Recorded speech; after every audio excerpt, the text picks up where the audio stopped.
All right, let's dive into one of the most misunderstood ideas in modern Christianity. It's this belief that grace came along to just get rid of all of God's standards. But the truth is, grace came to move those standards inside you, giving you the actual power to live them out.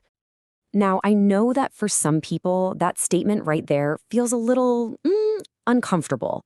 It might even challenge some things you've been taught, but just stick with me here, because the truth is way more empowering than you might think. So to put it really simply, grace is not a permission slip to do whatever you want. It's divine empowerment. It's the spiritual strength God gives you to live the way He actually designed you to live. You see, this isn't about permission. It's all about power. And this slide really nails the two competing ideas of grace out there. On one side, you've got the modern idea. It's kind of passive, it requires nothing, and if we're honest, it produces nothing. But the biblical grace, on the other side, it's an active, empowering force, the kind that gives us the power to obey and produces real holiness in our lives.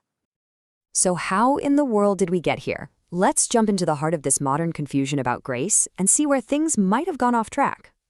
We hear these phrases all the time, don't we? There's no law anymore, or grace means freedom. And they sound so liberating, right?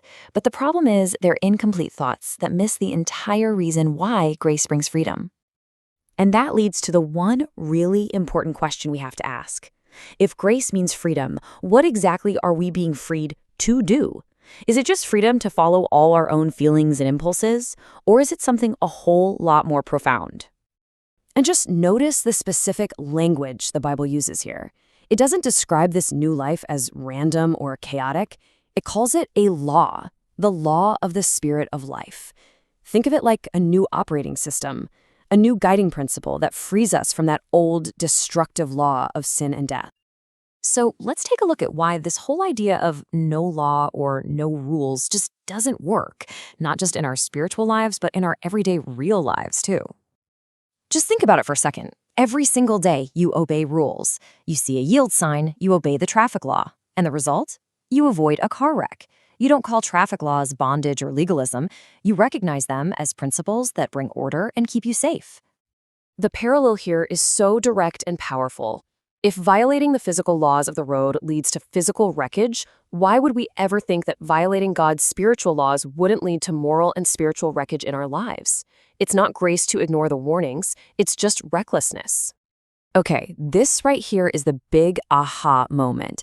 This is where we see how grace and law actually work together. It's not about them being opposite, it's about grace activating a higher law. I want you to picture an airplane. When that massive jet takes off, it doesn't suddenly just cancel the law of gravity, does it? Nope. Gravity is still very, very real, pulling down on that plane with incredible force. So what does it do instead?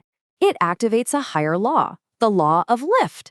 The principles of aerodynamics create an upward force that's more powerful than the downward pull of gravity, and that's what allows the plane to soar. And that is a perfect picture of what grace does. Grace is the spiritual lift in your life. It doesn't eliminate the law of sin and death. It empowers you to live above it. It gives you the power to overcome that downward pull of temptation and sin. So let's be crystal clear about this. Grace frees you from the penalty of sin, that ultimate consequence of condemnation. It does not free you from the responsibility to live a life that honors God. It removes the eternal consequence, giving you the security to learn and grow without constant fear. So if grace isn't just some passive pardon we get, what does it actively do in our lives? You know, the Bible is incredibly clear about this.